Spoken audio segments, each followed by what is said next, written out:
Hello everyone, I hope आप सब healthy होंगे। मैं हूं आपकी biology educator Shivani ma'am. Welcome back to Auras digital. बेटा, आज हम नीट का एक बहुत ही इंपॉर्टेंट टॉपिक जो है वो कवर करने वाली हैं, जो कि आपके जेनेटिक्स से बिलोंग करता है, राइट। तो आपने क्लास 12th में एक यूनिट पढ़ी है जो कि है आपकी जेनेटिक। उसका पहला चैप्टर है principle of inheritance and variation. वहां पर हम पढ़ते हैं मेंडेलियन डिसऑर्डर और उसके अंदर हम पढ़ते हैं सिकल सेल एनीमिया। तो आज हम डिटेल स्टडी करने वाले हैं सिकल सेल एनीमिया की। तो चलिए देखते हैं क्या क्या पॉइंट्स जो है वो आपको याद रखने हैं सिकल सेल एनीमिया के अंदर। तो पहला तो भाई इसे हम किसके अंदर स्टडी कर रहे हैं? मेंडेलियन डिसऑर्डर के अंदर स्टडी कर रहे हैं। ये कैसा डिसऑर्डर है? ऑटोसोमल लिंक्ड रेसेसिव ट्रेट है। मतलब क्या है? हम पढ़ते हैं बेटा हमारे सेल के अंदर टोटल नंबर ऑफ क्रोमोसोम कितने होते हैं ह्यूमन के अंदर? मैम 46 होते हैं, जिसमें से 22 पेयर ऑफ ऑटोसोम होते हैं, 1 पेयर सेक्स क्रोमोसोम होता है। तो वही ऑटोसोमल लिंक्ड रेसेसिव ट्रेट का मतलब यहाँ पर क्या है कि ये जो म्यूटेशन हो रहा है ये ऑटोसोम पर प्रेजेंट हो रहा है। क्लियर है? तो मेरे पास है क्रोमोसोम नंबर 11। क्रोमोसोम नंबर 11 की मेरे पास दो आर्म दिख रही है, एक दिख रही है पी आर्म, दूसरी दिख रही है क्यू आर्म। पी आर्म को हम शॉर्ट आर्म कहते हैं, क्यू आर्म को हम लॉन्ग आर्म कहते हैं। पी आर्म पर प्रेजेंट है एक जीन जिसे हम कहते हैं HBB जीन। ये HBB जीन जो है ये कोड करता है बीटा ग्लोबिन प्रोटीन को, राइट, जो कि प्रेजेंट होता है आपके हीमोग्लोबिन में। क्लियर है? अब इस जीन के म्यूटेशन की वजह से क्या होगा? यहाँ पर डिफेक्टेड बीटा ग्लोबिन चेन बनेगी, जिसकी वजह से क्या होगा? सिकल सेल एनीमिया होगा। आगे देखते हैं क्या बात बोल रहे हैं। Transmitted from parents to offspring. तो ये रेसेसिव ट्रेट जो है, ये जो ऑटोसोमल लिंक्ड रेसेसिव ट्रेट है, ये पेरेंट से ऑफस्प्रिंग में क्या होता है? ट्रांसमिट होता है। अब ट्रांसमिट कब होगा? जब पेरेंट के पास इसके क्या होगा? ये जीन प्रेजेंट होगा, ये अलील प्रेजेंट होगा, राइट। ये अलील जब पेरेंट के पास प्रेजेंट होगा तभी तो ये अलील किस में जाएगा? बच्चे में जाएगा। और अलील जो है वो दोनों पेरेंट्स में प्रेजेंट होना चाहिए, तभी बच्चे को सिकल सेल एनीमिया होगा। मतलब दोनों पेरेंट्स कैसे होने चाहिए? कैरियर होने चाहिए। किसके लिए? सिकल सेल एनीमिया के लिए। तो यहाँ पर हमने क्या देखा? ये जो डिजीज है ये कंट्रोल्ड है by pair of allele HBA and HBS, right. HBA जो है ये हमारा नॉर्मल अलील है, HBS जो है ये क्या है? सिकल सेल एनीमिया का अलील है। क्लियर है? अब मैं बात कर रही हूं यहाँ पर फादर और मदर की। तो फादर जो है इनके पास दो अलील है, किसके? HBA और HBS, राइट। वहीं पर मदर के पास भी दो अलील है, एक है HBA एंड HBS। अब बेटा गैमीट में अलील जाने के, HBA अलील जाने के 50% चांसेस है, HBS जाने के 50% चांसेस है। सेम यहाँ पर मदर के एग में HBA जाने के 50% चांसेस है एंड HBS जाने के 50% चांसेस है, राइट। अगर स्पर्म में HBA अलील है और ओवम में HBA अलील है तो जायगोट में क्या जाएगा बेटा? HBA। तो ये जो ऑफस्प्रिंग है ये बिल्कुल नॉर्मल रहेगा। ठीक है, इससे सिकल सेल एनीमिया का ना ये कैरियर है ना ही डिजीज है, ये नॉर्मल ऑफस्प्रिंग है। वहीं पर अगर मैं बात करूं, अगर स्पर्म में क्या है बेटा? HBA है, राइट, और ओवम में HBS है, या मैं बात करूं स्पर्म में HBS है और ओवम में HBA है, तो यहां पर जाइगोट में क्या पहुंचेगा? HBA HBS। तो बेटा ये पर्सन जो है ये अनअफेक्टेड है, इसे सिकल सेल एनीमिया नहीं होगा, बट ये कैरियर है किसके लिए? सिकल सेल एनीमिया के लिए। थर्ड कंडीशन जो बन रही है, पॉसिबिलिटी बन रही है, वो बन रही है HBS HBS की। तो जिस ऑफस्प्रिंग में ये जीनोटाइप होगा ये कैसा होगा? बताइए, ये इसे डिसऑर्डर होगा, ये कैसा होगा? सिकल सेल एनीमिक होगा। क्लियर है बेटा? तो हमें तीन पॉसिबल जीनोटाइप मिले। पहला मिला HBA HBA जो कि कैसा होगा? नॉर्मल होगा। तो ये जो ऑफस्प्रिंग है ये कैसा होगा? हमारा नॉर्मल होगा।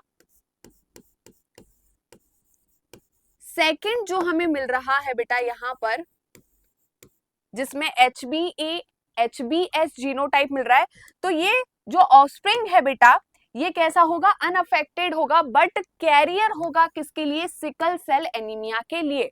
थर्ड जीनोटाइप जो मिल रहा है आपको वो मिल रहा है HbS।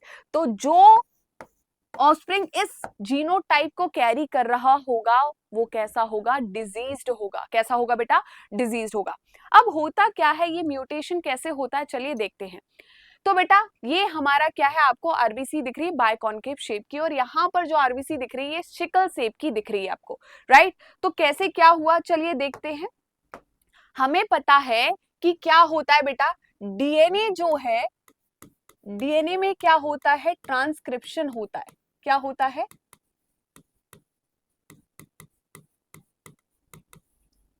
तो हमारा बनता है यहाँ पर एमआरएनए, राइट। मतलब मैं एमआरएनए बना रही हूँ, ठीक है, बनता आरएनए। यहाँ ट्रांसलेशन करके मैं क्या बनाऊंगी, एमआरएनए से प्रोटीन बनाऊंगी, राइट। ये बन गया प्रोटीन। तो यहाँ पर जिस प्रोटीन की हम बात कर रहे हैं बेटा वो कौन सा है, बीटा ग्लोबिन प्रोटीन है,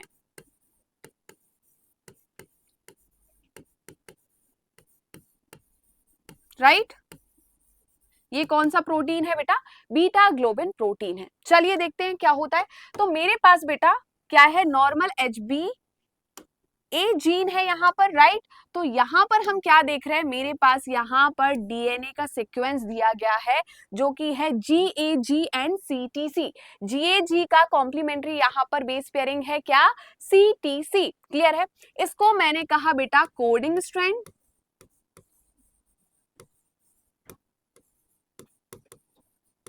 और ये हो गई मेरी टेम्पलेट स्ट्रैंड।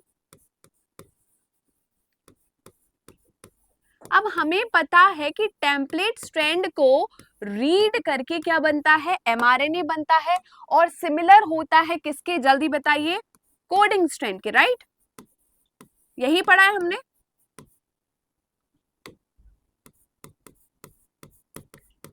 तो टेम्पलेट स्ट्रैंड को रीड करके बनेगा क्या, एमआरएनए, और किसके सिमिलर होगा, हमारे कोडिंग स्ट्रैंड के जैसे। तो देखिए सी को रीड करके यहां पर इसका कॉम्प्लीमेंट्री क्या आया बेटा, जी, राइट। टी को रीड करके इसका कॉम्प्लीमेंट्री ए आया, सी को रीड करके कॉम्प्लीमेंट्री जी आया, और ये किसके सिमिलर है, देखिए ये GAG किसके सिमिलर है, हमारे कोडिंग स्ट्रैंड के सिमिलर है।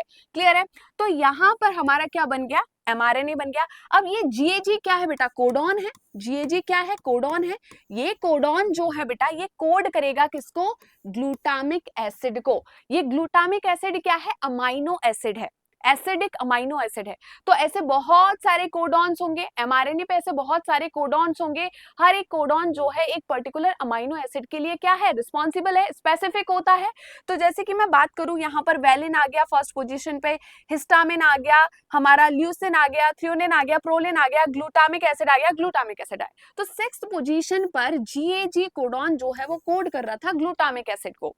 अब हो क्या रहा है बेटा, म्यूटेशन के दौरान हुआ क्या, यहाँ पर HbS जीन की मैं बात कर रही हूँ, तो यहाँ पर क्या था, GAG, क्या था GAG, यहाँ पर क्या हो गया, GAG, ए की जगह पर क्या आ गया बेटा, T आ गया। तो इंस्टीड ऑफ ए यहाँ पर क्या प्रेजेंट है, T प्रेजेंट है, तो सब्सटीट्यूशन हो गया, राइट। ए को सब्सटीट्यूट कर दिया किसने, T ने, तो ये क्या हो गया, सब्सटीट्यूशन हो गया। ठीक है बेटा, एक पॉइंट पर म्यूटेशन हुआ ना, तो इसे हम क्या बोलते हैं, पॉइंट म्यूटेशन। ये सब्सटीट्यूशन जो है ये क्या है बेटा, पॉइंट म्यूटेशन है।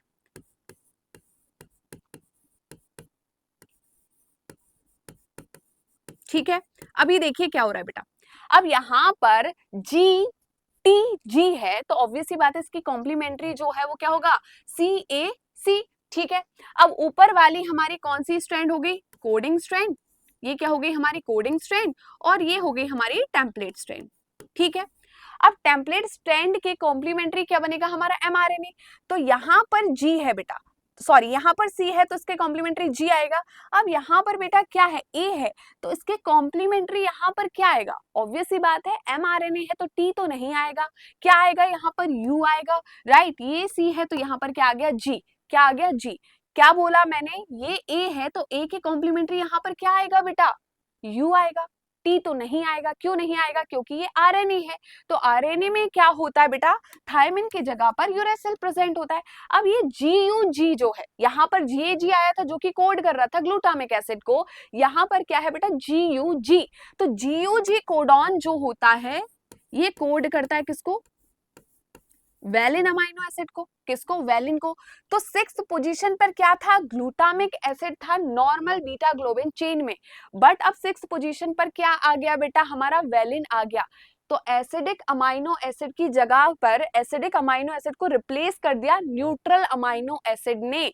ठीक है, तो ये है HBS पेप्टाइड चेन और ये कैसी है, HBA पेप्टाइड। क्लियर है? क्या चेंजेस हुए, तो यहां पर क्या आ गया, प्रोलिन। ठीक है, तो ग्लूटामिक एसिड को, ग्लूटामिक एसिड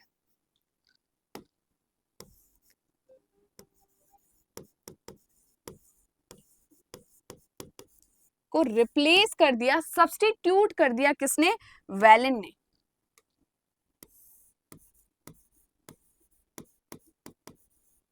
ठीक है, ये कौन सा सब्स्टिट्यूशन हुआ,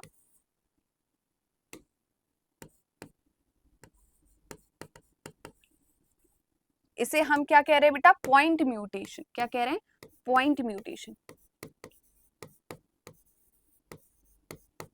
ठीक है, तो ये जो है ये एसिडिक अमाइनो एसिड है हमारा। क्या है बेटा, एसिडिक अमाइनो एसिड है। एसिडिक अमाइनो एसिड को रिप्लेस कर दिया न्यूट्रल अमाइनो एसिड ने। तो कैसी चेन बनी, HBS पेप्टाइड चेन बनी। क्लियर है? अब देखिए बेटा होगा क्या, यहां पर जब म्यूटेंट हीमोग्लोबिन मॉलिक्यूल है, मैं एक हीमोग्लोबिन मॉलिक्यूल की बात करूं बेटा, तो इसमें 2 अल्फा चेन होती है, 2 बीटा चेन होती है। तो यहां पर म्यूटेशन हुआ है किसमें, बीटा ग्लोबिन चेन में। तो यहां पर क्या बोल रहे हैं, the mutant haemoglobin molecule undergo polymerisation. ठीक है, जो डीऑक्सी हीमोग्लोबिन होता है, अंडर लो ऑक्सीजन टेंशन ये पॉलीमराइज होता है और ये क्या करता है बेटा, चेंज कर देता है आरबीसी के शेप को। कैसा, बाय कॉनकेव से ये आरबीसी का शेप कैसा कर देता है बेटा, सिकल शेप। क्लियर है? अब इसकी वजह से क्या होगा भाई, जो पर्सन है वो एनीमिक रहेगा। क्या सिम्टम्स देखने को मिलेंगे, तो देखिए यहाँ पर शेप कैसा हुआ, बाय कॉनकेव नॉर्मल शेप है आरबीसी का, ये कैसा हो गया, सिकल शेप, हंसिए के आकार का शेप हो गया आरबीसी का। तो ऑब्वियस सी बात है बेटा, यहाँ पर इसके अंदर हीमोग्लोबिन भी कम होगा। ऐसे पर्सन में क्या देखने को मिलेगा, एनीमिया देखने को मिलेगा, वो एनीमिक पर्सन होंगे। क्लियर है? उसमें हीमोग्लोबिन कम होगा, आरबीसी काउंट कम होगा, उनको डिजीनेस होती रहेगी, फटीग महसूस करेंगे, उनके जॉइंट्स में पेन होगा। तो ये सारे के सारे सिम्टम्स देखने को मिलेंगे उनको। उनकी येलो आईज होगी, उनकी जो बॉडी है वो भी कैसे देखेगी, आपको येलोइश दिखेगी। तो ये सारे के सारे सिम्टम्स आपको किसमें देखने को मिलते हैं, सिकल सेल एनीमिया में देखने को मिलता है। तो यहाँ पर देखिए क्या हो रहा है, ये जो है आपकी वेसल्स को भी क्या कर रही है, ब्लॉक कर रही है। ठीक है, ये नॉर्मल पास हो रही थी बाय कॉनकेव आरबीसीज, बट ये आरबीसीज जो है ये कोगुलेट हो रही है, यहाँ पर आपके आरबीसी को ब्लॉक कर रही है, जिसकी वजह से क्या होगा, यहाँ पर फ्लो भी प्रॉपर नहीं हो पाएगा। कई बार क्या होता है, जब पर्सन हाई एल्टीट्यूड पर जाता है, लो टेंशन होता है वहां पर ऑक्सीजन की, तो पर्सन की क्या हो जाती है, मौत हो जाती है। किसकी वजह से, ऑक्सीजन की डेफिशिएंसी की वजह से। क्लियर है? तो ये सारे के सारे डिटेल्ड हमने आज स्टडी करी किसकी, सिकल सेल एनीमिया की। आई होप आज का सेशन आपके लिए काफी इंफॉर्मेटिव रहा होगा। ऐसे ही 10 मिनट में बहुत सारे टॉपिक मैं कवर करने डेली आती रहूंगी। थैंक यू सो मच, मिलते हैं नेक्स्ट सेशन में, तब तक के लिए बाय बाय।